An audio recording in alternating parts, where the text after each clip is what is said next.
बुलेटिनमध्ये काही महत्त्वाच्या बातम्यांचे वेगवान अपडेट्स। राज्यातील महानगरपालिकांच्या निवडणुकीचं बिगुल वाजलंय, त्यामुळे सगळ्याच राजकीय पक्ष आता ॲक्शन मोडवरती आलेत।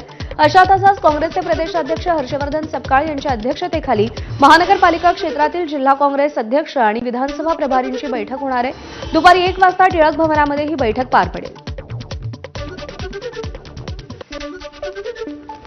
राज्यातल्या सगळ्या 29 महापालिकांसाठी पुढच्या वर्षी म्हणजेच 15 जानेवारी 2024 रोजी मतदान पार पडणार आहे, तर दुसऱ्या दिवशी म्हणजे 16 जानेवारीला मतमोजणी होईल। यासाठी काँग्रेस सुद्धा प्रचाराच्या मैदानात उतरणार आहे। राहुल गांधी आणि प्रियंका गांधी यांना प्रचारासाठी मुंबईत येण्याची विनंती करणार असल्याची माहिती काँग्रेसच्या खासदार वर्षा गायकवाड यांनी दिली आहे।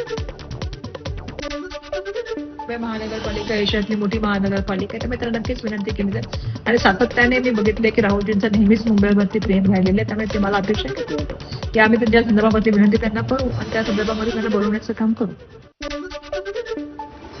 बातमी सांगलीमधून आहे। सत्ताधाऱ्यांनी सांगलीच्या विकासाकडे दुर्लक्ष केल्याचा आरोप करत महाविकास आघाडीनं